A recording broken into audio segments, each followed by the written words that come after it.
Hoy terminamos el Evangelio de Mateo. Vamos a ver los últimos versos del 16 al 20 en uno de los pasajes más icónicos. Lo conocemos como la Gran Comisión. Y hoy vamos a reflexionar en este final, esta conclusión que le da Mateo a su Evangelio. Un pastor contó su experiencia de irse a un estado en Estados Unidos, uno de estos estados donde el invierno se prolonga mucho.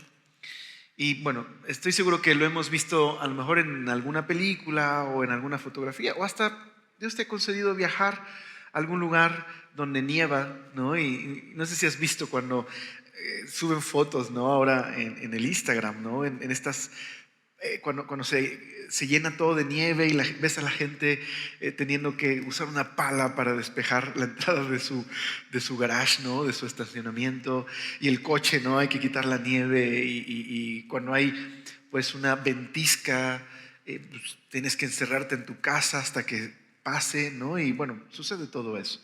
Y este pastor contaba esta experiencia de un invierno prolongado y de cómo la gente empezaba en un determinado momento del invierno, empezaba a usar playera y short.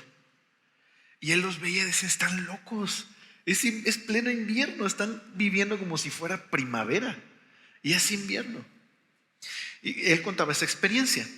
Cuando llegó a su casa, su esposa había plantado una planta muy especial que se conoce como crocus, o nosotros la conocemos como azafrán. Es una planta que se da en Europa. Y algo muy curioso de esta planta es que esta planta empieza a dar su flor en vísperas de primavera. Hay un crocus que se da en tiempo de invierno y otro que se da en otro momento. Y justo lo que él describía que sucedió en su patio es que todo estaba lleno de nieve, pero de pronto había una flor en medio, todo blanco, pero había una flor. Dice que cuando vio esa flor, como que empezó a conectar algunas ideas entre ver a la gente viviendo como si fuera primavera y ver esta planta. Le hizo pensar algo. ¿Qué está anunciando el azafrán? Que la primavera está a la vuelta de la esquina. Que ese invierno que se había prolongado no iba a ser eterno, no iba para siempre vivir en ese invierno, sino que se acercaba la primavera. Todo era blanco todavía, pero ahí había una flor que le recordaba que la primavera se acercaba. Entonces entendió por qué la gente vivía así ya, salía con short y playera.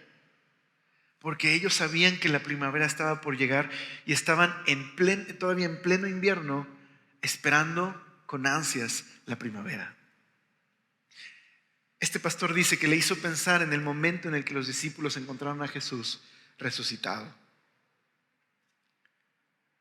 Debió haber sido difícil para los discípulos creer que Jesús había resucitado y que el reino de Dios estaba allí por llegar, que se había inaugurado y que vendría a su consumación.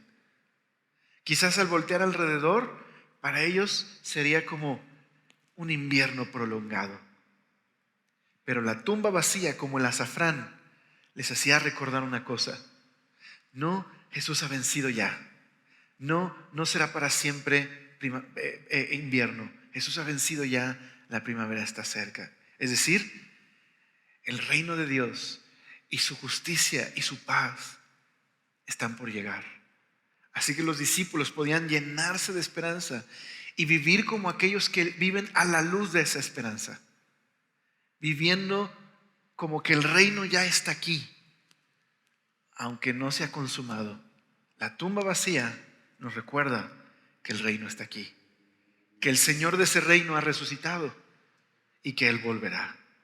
Y somos invitados entonces a ser parte de su misión y a decirle a todo el mundo: la tumba está vacía, el invierno está pasando ya, se acerca la primavera. Es decir, se acerca el momento en el que Dios establezca su reino de justicia y paz. Como cantábamos en la alabanza, Él ya ha vencido, Él ya ha traído perdón de pecados. Él ya está reinando. Esta es una realidad que ya está aquí. En Mateo 28 descubriremos cómo los discípulos tienen que toparse con esta realidad y tienen que vivir por fe. ¿Qué es vivir por fe? Vivir de acuerdo a lo que Dios les ha revelado, que Jesús ha resucitado. Y no permitir entonces que sus ojos vivan de acuerdo a lo que ven a su alrededor, sino de acuerdo al hecho de que Dios ha resucitado a Jesús. ¿Y eso qué significaba para los discípulos? Sumarse a la misión de proclamar el reino de Dios. Y eso también, mi querida familia, es el mismo llamado que tú y yo, como los discípulos, estamos frente al Cristo que ha resucitado, a la tumba vacía. Somos invitados a sumarnos a la misión y a proclamar las buenas noticias del reino. ¿Te parece si leemos el pasaje en Mateo y oramos para comenzar? Dice el verso 16 de Mateo 28. Pero los 11 discípulos se fueron a Galilea, al monte donde Jesús les había ordenado. Y cuando le vieron, le adoraron, pero algunos dudaban. Y Jesús se acercó y les habló diciendo: toda potestad me es dada en el cielo y en la tierra.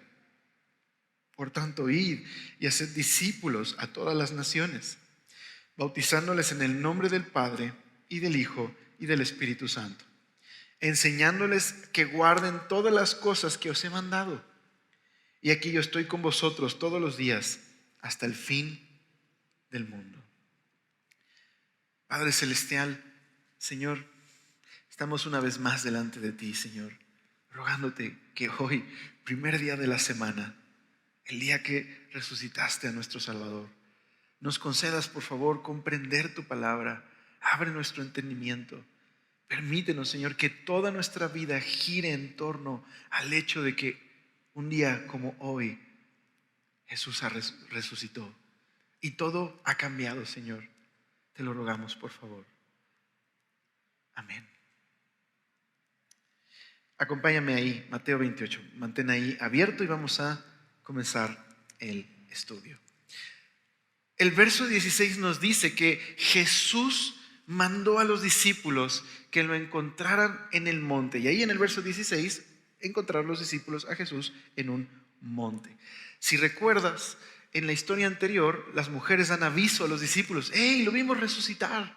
Algunos creen, otros les cuesta trabajo, se encuentra con algunos discípulos y Jesús da la instrucción que vayan todos a Galilea, ahí me voy a encontrar con ellos. Y eso es lo que está ocurriendo. Los 11 discípulos van a Galilea y se encuentran con Jesús en un monte. Ahora es muy interesante porque en todo el Evangelio de Mateo, muchos momentos muy especiales han ocurrido en un monte, en la narrativa del Evangelio de Mateo. Por ejemplo, ¿dónde comenzó Jesús su ministerio público? En el monte de las bienaventuranzas. Ahí anunció el manifiesto del reino, invitando a la gente a arrepentirse y convertirse en sus discípulos. Pero también vemos a Jesús más adelante en el monte de la transfiguración, aquel lugar donde Jesús revela más de su identidad a 3 de sus discípulos y donde se anuncia específicamente que Jesús habría de traer el reino a través de su muerte y su resurrección. Luego vemos a Jesús dando un discurso en el Monte de los Olivos, el sermón del Monte de los Olivos, donde Jesús habla del destino de Jerusalén y el destino del mundo, y cuando Él vuelva a establecer su reino de justicia y paz y restaure todas las cosas. Y ahora termina Mateo en otro monte, en donde el Señor proclama a sus discípulos que efectivamente Dios lo ha vindicado, lo ha puesto por rey, y Él recibe toda la autoridad en los cielos y en la tierra. Aquí aparece la gran comisión. Así que se encuentran con Él los discípulos, pero nos dice el verso 17 que cuando le vieron, ¿qué hicieron algunos discípulos? ¿Cuál fue su actitud? Le adoraron. Esta palabra, adorar aquí, implica postrarse a los pies de alguien, O sea, lo vieron y corrieron a sus pies. Incluso puede indicar el hecho de que besaron sus pies. Le mostraron una profunda reverencia. Pero también nos dice que había discípulos ahí que algunos dudaban. También esta palabra dudar no implica incredulidad. No es que estos discípulos están viendo a los que adoran a Jesús y son incrédulos. Esta palabra significa más bien incertidumbre. Podrías traducirlo así. Llegan al monte, o sea, recuerda, les dijeron que Jesús resucitó. Algunos no lo habían visto, algunos sí. Llegan al monte, está ahí parado, resucitado. Algunos reaccionan adorándolo y algunos de ellos dudan, es decir, no saben qué hacer. Sienten incertidumbre, quizás temor. ¿Qué tienen que hacer? ¿Qué está pasando? ¿Qué asombroso? Está ahí, es Jesús. ¿Será Jesús? Sí es Jesús, pero estaba muerto y está vivo. ¿Qué hacemos? ¿Me explico? Esa es la idea aquí de dudar, no saben qué hacer. Pero sin duda alguna, Mateo quiere empujarnos hacia lo primero, a que los discípulos mostraron una actitud adecuada cuando adoraron a Jesús. Mateo quiere que veamos que la respuesta apropiada de ver a Jesús resucitado es adorarle. ¿Por qué? Mateo no corrige en ningún momento la actitud de los discípulos. No dice, hicieron esto porque no sabían lo que estaban haciendo, por ejemplo. Hicieron esto, pero no era lo correcto. No, Mateo aprueba, esto es correcto, eso es lo que tenían que hacer. Pero también porque Jesús no desaprueba la adoración. Jesús la recibe como algo apropiado. Aquí estamos viendo el hecho de que los discípulos están reconociendo completamente que Jesús es el Hijo de Dios. Que Jesús es como Mateo proclamó en el capítulo 1. Aquí el capítulo 1 y el capítulo 28 tienen una completa relación, es el cierre. ¿Cómo abre el capítulo 1? Nace un niño de María, pero este niño resulta que es más que un niño. Le pondrás por nombre Emmanuel. ¿Por qué? Porque Él es Dios con nosotros. Y ahora Jesús, al final, en Mateo 28, en el último verso, les dice: yo estoy con ustedes todos los días hasta el fin del mundo. Mateo quiere que nosotros, que hemos sido lectores de este evangelio, podamos subirnos a la conclusión de los discípulos. ¿Me explico? Al acompañar a los discípulos y sus momentos de incredulidad y sus momentos en los que no saben qué hacer y sus momentos en los que de pronto confiesan a Jesús como Pedro: tú eres el Cristo. Y luego los vemos vacilando y luego los vimos huyendo cuando Jesús es arrestado. Pero por fin lo ven resucitado y lo que hacen es adorarle. Es como si Mateo nos presenta esta escena para colocarnos a ti y a mí en este momento. ¿Qué vas a hacer? Puedes quedarte como algunos de los discípulos en este momento, incierto, no sé. O puedes adorarle, aquel que ha resucitado, aquel que ha recibido la autoridad sobre los cielos y la tierra, aquel que entregó su vida. No se la quitaron, sino la entregó porque tenía poder para volverla a tomar. Esta es la respuesta apropiada. Aquel que es el Hijo de Dios, aquel que es Emmanuel, Dios con nosotros, aquel en quien el Dios único y el creador de todas las cosas, el Dios verdadero, se ha revelado en Cristo. Adoración, mostrarnos, rendirnos, reconocerle en nuestras vidas. ¿Te has postrado a sus pies? ¿Le has reconocido en tu vida? ¿Le has reconocido como aquel que ha resucitado? Aquel que está vivo. Jesús dice en el verso número 18, dice: y Jesús se acercó y les habló diciendo: toda potestad me es dada. ¿En qué lugar? En los cielos y en la tierra. Que técnicamente significa allá arriba y aquí abajo. Pero cielo y tierra no solo significan arriba y abajo, Cielo y tierra implica toda la creación, implica que Jesús tiene toda autoridad, es el soberano sobre todas las cosas. Más adelante, en un himno cristiano que Pablo incorporaría en una de sus cartas, Colosenses, Pablo afirma de Jesús: Él es el creador de lo visible y lo invisible, el primogénito de la creación, que significa el jefe supremo sobre la creación. También Juan, en probablemente un himno que no sabemos si Juan escribe o incorpora en el capítulo 1, dice: todas las cosas fueron hechas por medio de Él, y nada de lo que ha sido hecho habría llegado a la existencia si no fuera por Él. Todas las cosas son por Él y para Él. Así que toda potestad la tiene Jesús, toda la autoridad. Ahora, esto es muy significativo en el contexto de la muerte y resurrección de Jesús. Porque Jesús lo que está diciendo es que Dios ha demostrado que Jesús es el Mesías. ¿Cómo se demuestra públicamente que Jesús es el Mesías? Su tumba está vacía, ha resucitado. Cualquier persona que pudiera de alguna manera decir que es Dios o que es el Mesías, ¿qué prueba podría ser una demostración pública de sus afirmaciones? Que tuviera poder sobre la vida y la muerte, ¿estás de acuerdo? Y Jesús ha resucitado. Él es aquel que vino a recibir la autoridad sobre todas las cosas. Pero también creo que Jesús está llevando una idea que ha habido por todo el Evangelio de Mateo a su clímax. La idea de que Él es el Hijo del Hombre o el Mesías. En Daniel, acompáñame un momento, Daniel capítulo 7. Esta es una de las visiones nocturnas de Daniel. En esta visión, Daniel primero ve una serie de bestias que representan imperios opresivos, idólatras, que se ponían por encima de Dios del tiempo de Daniel.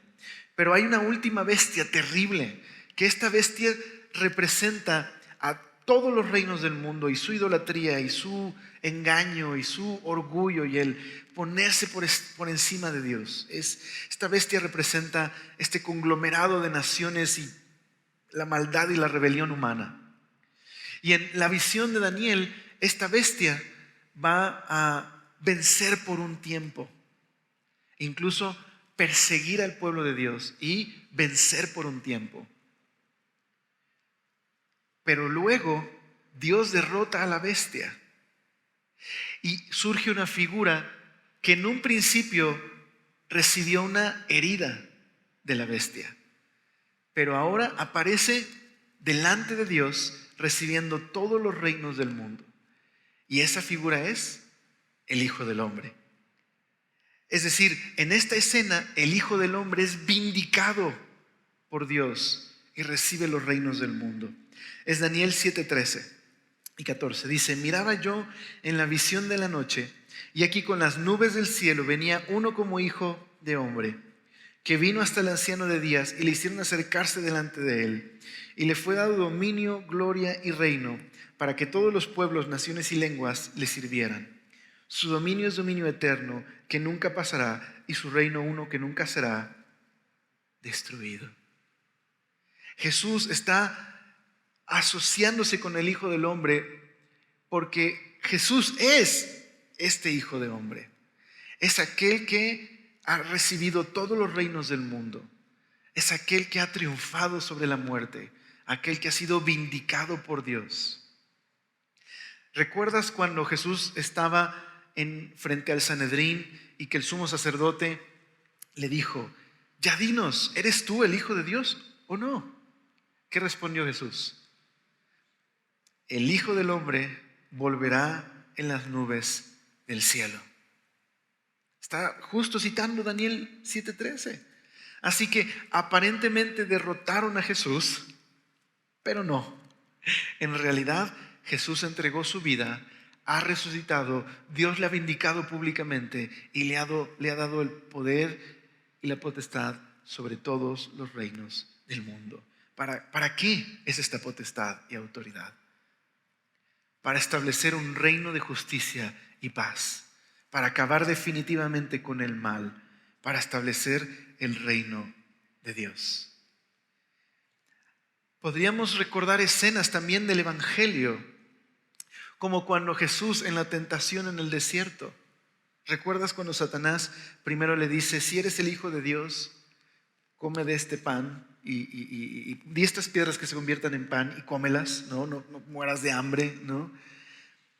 Y luego Jesús es llevado al pináculo del templo y le dice: ¿sabes qué? Arrójate de aquí, demuestra que eres hijo de Dios. Si eres hijo de Dios, Dios va a cuidar de ti.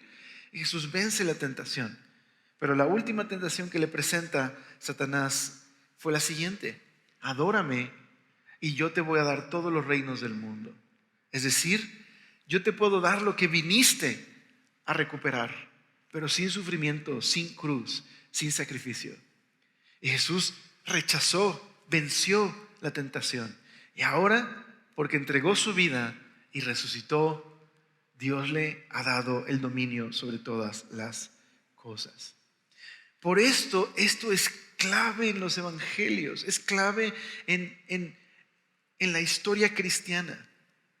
Jesús ya está reinando. No es que un día reinará, Él está reinando. Su reino se ha inaugurado, está sentado a la diestra de Dios. Él ya ha resucitado. Eso es lo que los discípulos van a tener que ir y proclamar a todo el mundo. Jesús es rey. Tienes que arrepentirte y ponerte bajo su reino, porque Él es en efecto rey. Él está reinando. Pero ¿estás de acuerdo en que para los discípulos esto debió ser difícil? Porque sin duda alguna los discípulos voltearon a ver a su alrededor y seguían viendo un mundo corrupto, injusto, donde hay pecado, donde hay muerte, donde hay dolor, donde hay enfermedad. Y no solo estos discípulos, los cristianos a lo largo de los siglos han experimentado sufrimiento y se han hecho la pregunta, han tenido esta incertidumbre: ¿Jesús está reinando?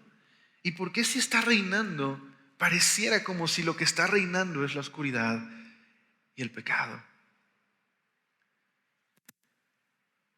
Porque estás de acuerdo que a veces podemos mirar a nuestro alrededor, mirar en nuestras vidas y preguntarnos si en verdad Jesús está reinando.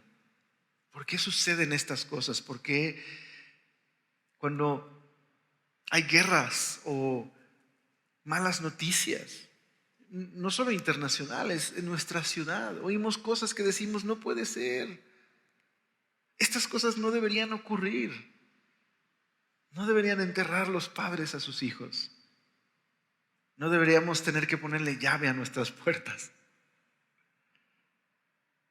Pero ese es el mundo en el que vivimos. Es un mundo caído, es un mundo bajo los efectos de la maldición y el pecado, atrapado en una red de pecado y corrupción. Es que Jesús está inaugurando un reino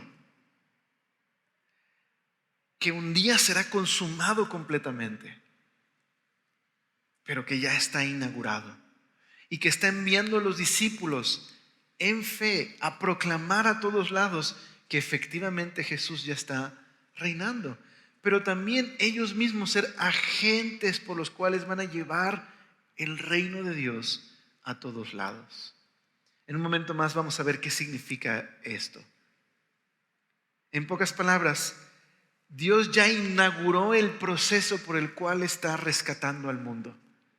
Ese proceso ya se inauguró, pero esperamos un día su consumación.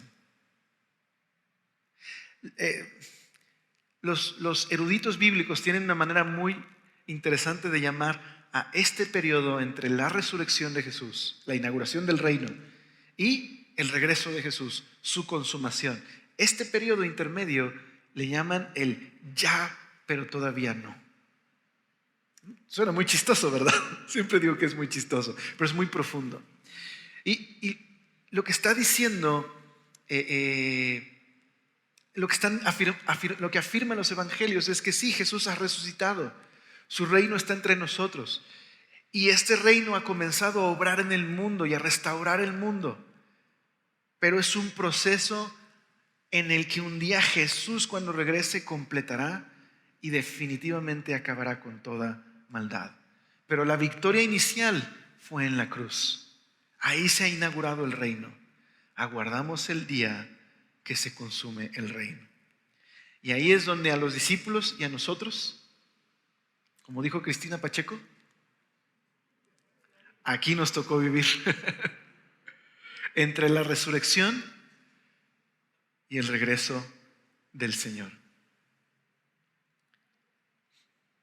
Así que, ¿qué debemos hacer en este periodo intermedio? Ya vimos una cosa: reconocer al Señor y adorarle, reconocerle como aquel que ha vencido a la muerte y al pecado. Pero ahora mira lo que les dice Jesús a los discípulos. Verso número 19. Porque Jesús ha resucitado de los muertos, porque Él es el Rey soberano que tiene toda autoridad sobre todo el mundo, sobre todas las naciones. Dice el verso 19: por tanto, id y haced discípulos a todas las naciones, bautizándolos en el nombre del Padre y del Hijo y del Espíritu Santo, enseñándoles que guarden todas las cosas que os he mandado. He aquí yo estoy con vosotros todos los días hasta el fin del mundo. ¿Qué tenemos que hacer? 3 cosas, dice Jesús. Ve y haz discípulos, bautízales, enséñales. Y la promesa es: yo los voy a acompañar durante todo el tiempo de la misión hasta que se complete. Vayan y hagan discípulos. Eso es lo que tienen que hacer: proclamar que Jesús ha resucitado. Entonces creo que es valioso cuando examinamos en el Evangelio de Mateo cómo esto fue lo que hizo Jesús. ¿Quién comenzó el anuncio del reino de Dios? Jesús. Jesús comenzó ese anuncio. Jesús empezó a llevar el poder del reino de Dios, sanando enfermos, librando a los que estaban oprimidos, haciendo el bien y llevando perdón de pecados. Y la misión del reino, la operación de rescate por el cual Dios está rescatando al mundo, llegó a su clímax cuando Él murió y resucitó. Y ahora ha vencido y se ha inaugurado esta misión que comenzó. El reino está aquí. Y ahora Jesús envía a sus discípulos a decirle a todos las buenas noticias de que Jesús es el Rey que ha vencido. A llamar a todas las naciones a ponerse bajo su reino y confiar en Él. Por ejemplo, Mateo capítulo 4, versos 17 y 18. Déjame leerte lo que dice. Desde entonces, esta es la inauguración de la misión del reino. Cuando Jesús inicia su ministerio público, dijo así: desde entonces comenzó Jesús a predicar y a decir: arrepentíos, porque el reino de los cielos se ha acercado. E inmediatamente dice que andando Jesús junto al mar de Galilea, vio a 2 hermanos, Simón, llamado Pedro, y Andrés su hermano, que echaban la red en el mar porque eran pescadores. Y les dijo: venid en pos de mí y os haré pescadores de hombres. Jesús comenzó el reino diciendo: arrepiéntanse, ha llegado el reino de Dios. Y llamando discípulos que colaboraran en la misión. Y ahora Jesús simplemente les está enviando, ya no a Israel, sino a todo el mundo, a anunciar el reino. Así que vale la pena meditar en una cosa: ¿qué es el reino de Dios? ¿Qué significa cuando hablamos del reino de Dios? No estamos hablando de un lugar geográfico, estamos hablando de una esfera de influencia. El reino de Dios, dice el erudito Tim Mackey, que representa la operación de rescate, la operación por la cual Dios ha planeado restaurar su creación. Y él dice que podemos pensar en 3 ideas principales sobre el reino de Dios. Número 1, Jesús vino a confrontar el mal. El reino de Dios es la confrontación del mal. Por eso vemos a Jesús sanando enfermos, librando a los oprimidos, llamando a los marginados a seguirle, llevando perdón de pecados. Vemos a Jesús confrontando el mal. Número 2, vemos a Jesús restaurando el reino de Dios en el mundo. Y número 3, vemos a Jesús formando una familia de personas rescatadas que ahora obedecen a Jesús y se sujetan al reino de Dios. Y esto es lo que los discípulos tienen que hacer ahora. Tienen que ir y proclamar que Jesús ha traído el reino. Tienen que ir y confrontar el mal. Tienen que ir y ser instrumentos por los cuales Dios está restaurando la creación. Y tienen que ir y proclamar que Dios está invitando a personas de todo el mundo a arrepentirse y formar parte de su familia. Esa es la misión del reino. Por eso les dice: hagan discípulos, bautícenlos y enséñenles todo lo que yo les he enseñado. Así que, ¿qué es un discípulo? ¿Qué significa ser un discípulo? Bueno, ser un discípulo en un sentido esencial es ser un aprendiz. Pero la idea no solamente es la de recibir información. Ser un discípulo es alguien que reconoce que Jesús es el Rey, se coloca bajo su reino y comienza una relación con Jesús de obediencia y amor continuas. Eso es ser un discípulo. Me gusta lo que dice Romanos capítulo 1, verso número 1 al 6, acerca de la misión de la que Jesús nos ha hecho parte. Pablo, que escribe a esta congregación que él no plantó, pero que planea visitar, les escribe así acerca de su llamado como apóstol, como un mensajero de Jesús. Dice: Pablo, siervo de Jesucristo, llamado a ser apóstol o un mensajero especial, apartado para el evangelio de Dios, es decir, las buenas noticias del reino de Dios, que él había prometido antes por sus profetas en las santas escrituras. Es decir, que este reino en el que Dios confrontaría al mal y establecería justicia y paz fue anunciado desde el Antiguo Testamento. Y este reino llegó a concretarse en una persona. ¿Quién? Dice el verso 3, acerca de su Hijo, nuestro Señor Jesucristo, que era del linaje de David según la carne y que fue declarado Hijo de Dios, es decir, públicamente, con poder según el Espíritu de santidad por la resurrección de entre los muertos. Entonces, ¿cuál es la respuesta al hecho de que Cristo ha cumplido las promesas de este reino de justicia y paz, inaugurándolo por medio de su muerte y resurrección, y que Dios mismo ha proclamado que Jesús es el Hijo de Dios?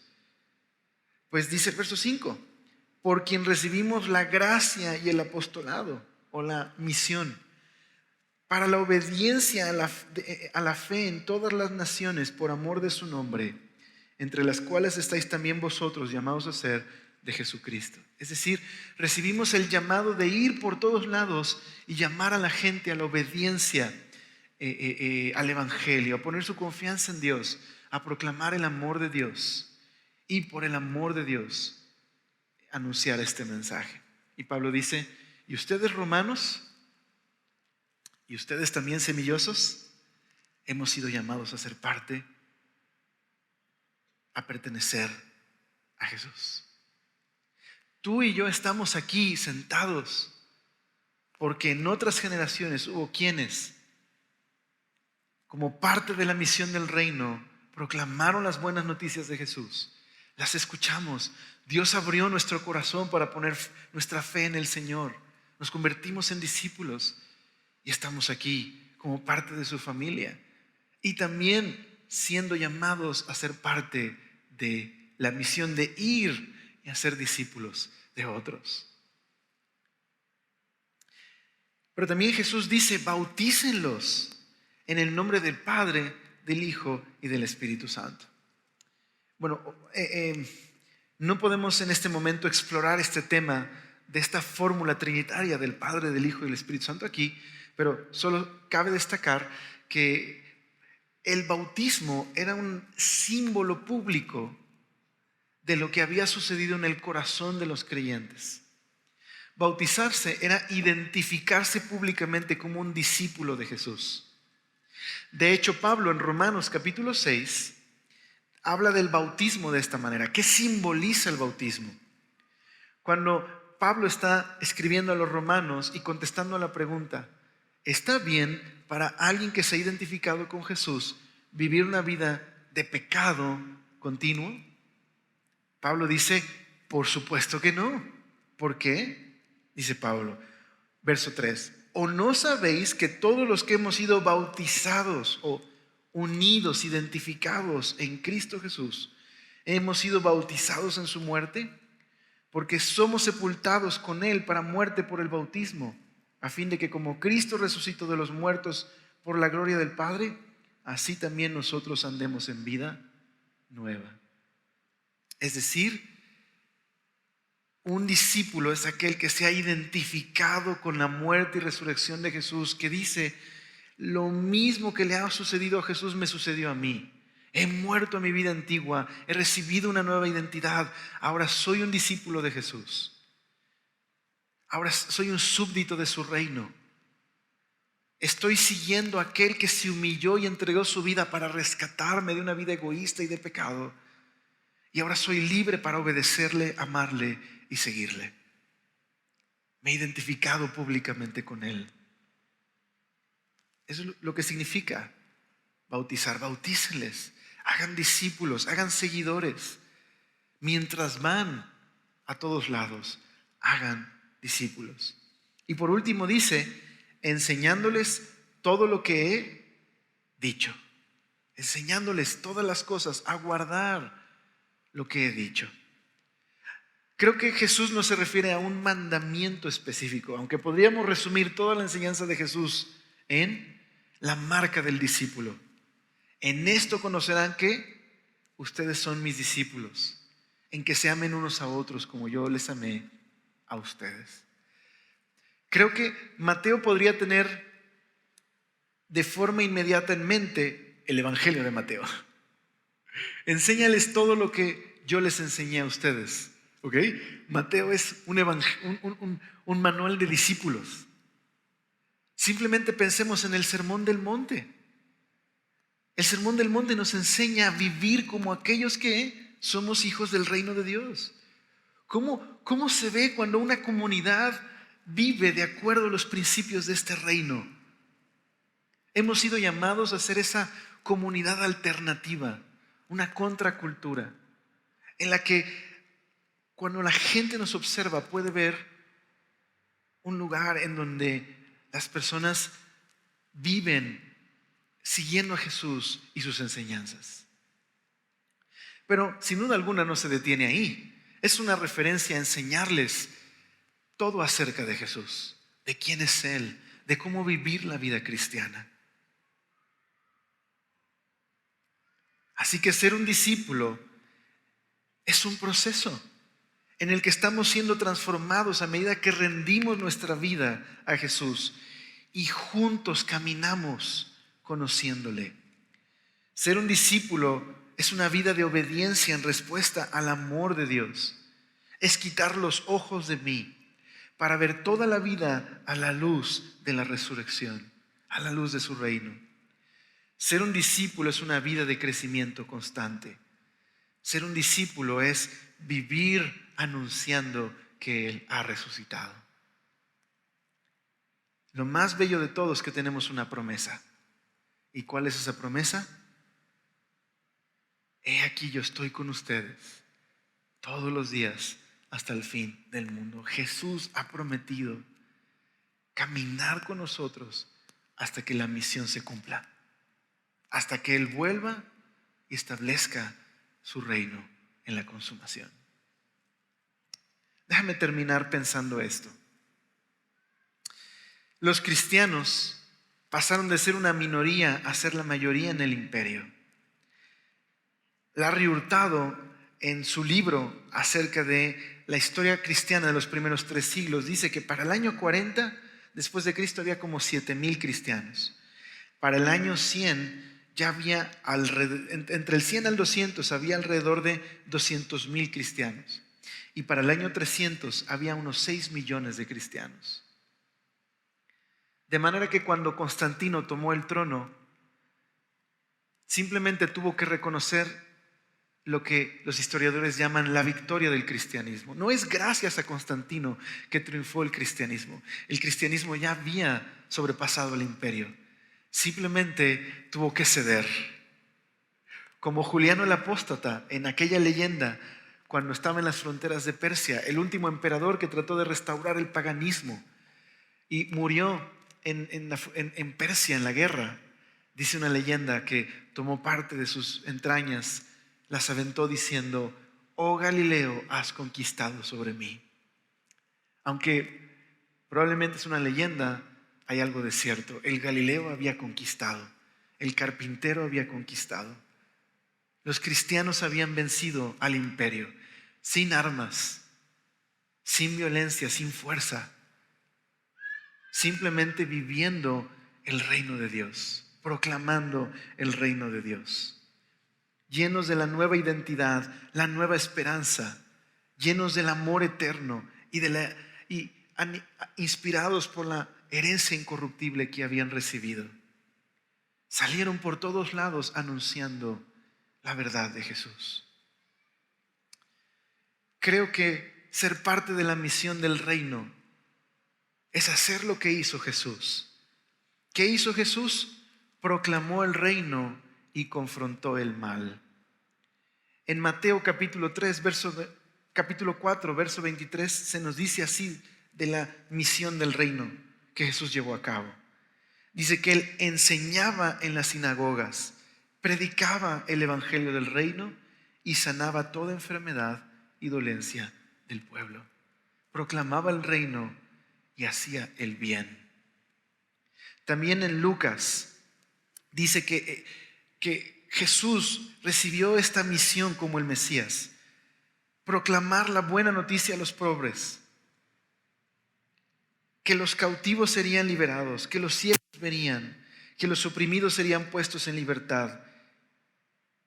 Y Jesús también anunció en los evangelios su misión así: el Hijo del Hombre no vino para que les sirvan, sino para servir a los demás y dar su vida en rescate por los demás. Tú y yo hemos sido llamados a la misión del reino, a extender la bondad del Señor, a amar a los demás. Cuando perdonamos en lugar de vengarnos, cuando servimos generosamente a los demás, cuando amamos a nuestro prójimo, cuando quitamos nuestros ojos de nosotros para ver las necesidades de los demás, cuando anunciamos la victoria del Señor, estamos llevando el mensaje del reino. Sé que es muy difícil ver las circunstancias en las que vivimos en una sociedad corrompida, pero quizás en lugar de estarnos quejando y lamentando, ¿por qué no nos sumamos a la misión y somos participantes de lo que el Señor ya está haciendo en su obra de restaurar al mundo? ¿Por qué en lugar de criticar no vamos y llevamos el amor y la sanidad y la bondad del Señor a aquellos que están heridos y quebrantados? Alex San Pedro, en la conferencia que tuvimos ayer de apologética, te recomiendo mucho escucharla. Él dice que hay un patrón en el Nuevo Testamento. En Hechos específicamente puedes ver este patrón. La iglesia predicaba la palabra y al hacerlo se formaban comunidades. Y esas comunidades vivían el reino de Dios. Se generaba bondad y belleza. Suplían las necesidades de los demás. Amaban a sus vecinos. Servían a los que no podían cuidarse a sí mismos. Hacían del dolor de los demás y sus problemas suyos también. Y entonces eso abría la plataforma para que siguiera anunciándose la palabra y se generaran nuevas comunidades donde se mostraba la belleza, el poder del reino de Dios que transforma y sana.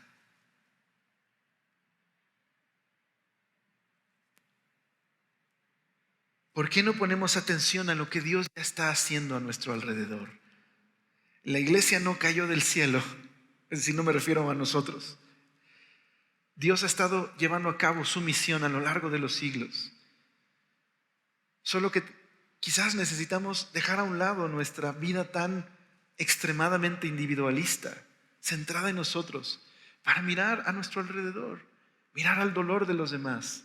Y no muy lejos, en tu casa, tu familia, tus vecinos.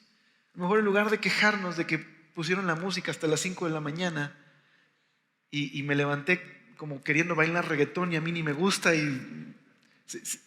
¿por qué no mejor barres la entrada de su casa? Le preguntas si tiene alguna necesidad de oración. Es que me contesta con groserías.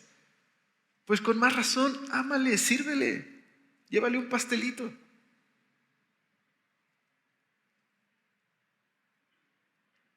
Es decir, no necesitas ser un profesional para sumarte a la misión del reino. Identifica la necesidad de tus vecinos. Identifica lo que está pasando en tu cuadra. Haz un plan de oración. Quizás puedes empezar a caminar. Si tienes perrito, pues ya tienes la excusa para ir por allá.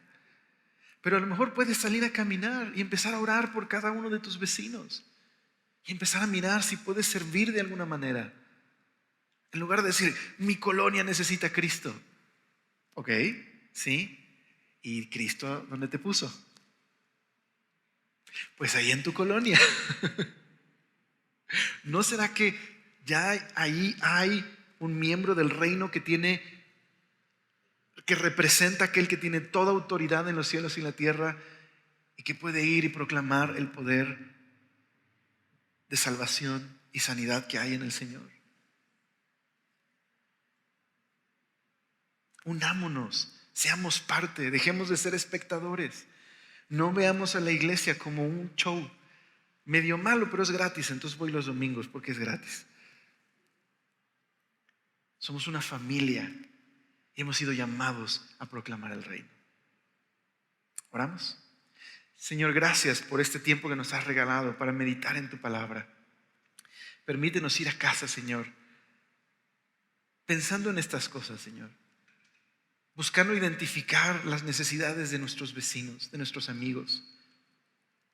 Perdónanos, Señor, cuando te vemos simplemente como un medio para resolver nuestros problemas, Señor, en lugar de verte como al Señor al que debemos adorar y servir.